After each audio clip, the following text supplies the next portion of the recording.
I am Marlin Brandys, Libertarian candidate for Michigan State Senate District 7. To grow the Michigan economy, I believe, like many libertarians, that we need less government and more freedom. With more freedom to make choices and decide what to do with your time and your money, you will invest them in ways that will be profitable to you and to your family and eventually to the state. At this point, it seems like the state legislatures are creating legislation just to justify their positions. I believe that's wrong. Legislation coming from certain sides of the big two party just for our own benefit and to pick and choose winners in the economy is not what the legislation was designed for, in my opinion.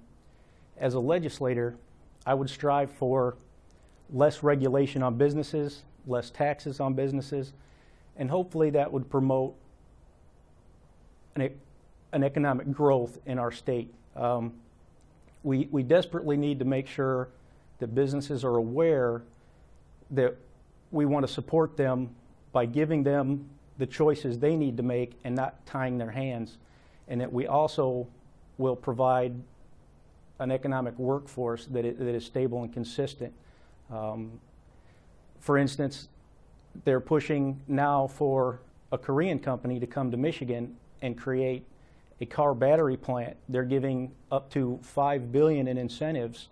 I'm pretty sure entrepreneurs in Michigan, given $5 billion in incentives, could do the same or better with that program.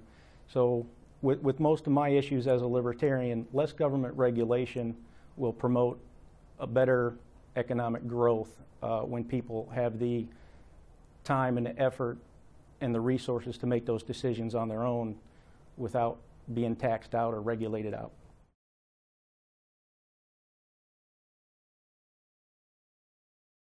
As a libertarian, again, our motto is minimum government, maximum freedom.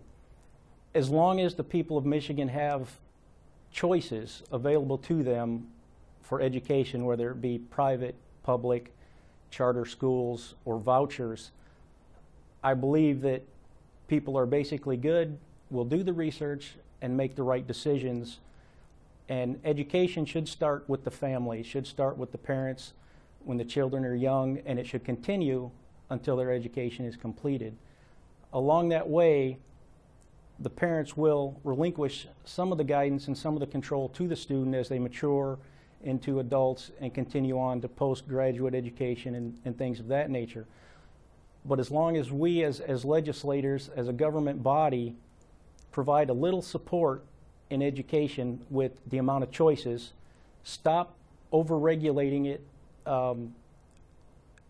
make sure that we allow the people choices and don't let the teachers' unions get involved and tie it up in regulations and the things that they do to tie it up, it will go a long way to promoting that educational base that employers need and desire to make sure that they have a well-rounded workforce. So as long as the government, again, reduces the regulation, allows for choices, doesn't attempt to just throw money at a situation or come up with ideas that haven't worked in the past, such as busing students from a district that's not as productive to a district that is more productive, I think we stand a better chance letting the people have the choice and giving them options on the education issue.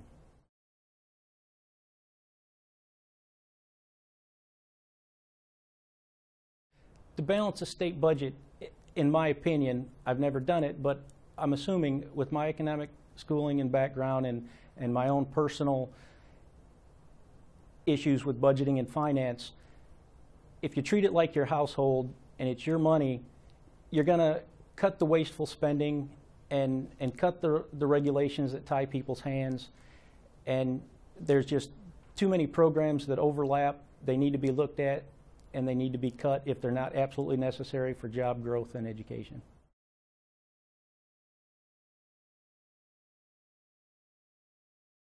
As a libertarian, most of the government reforms will be reforming the legislation that is out there now that the legislators have been passing in an attempt to justify their positions and their salaries. get back to common sense. I believe that big two parties are politically addicted, over 100 years of political addiction with the big money. The way to solve that, in my opinion, is on my website. It's a 3-step program. If we have the constitutional authority to do it, then do it. If we don't, don't. If we have the money now to do it, do it. If we don't have the money now, don't do it. And if we have the common sense to do it, do it.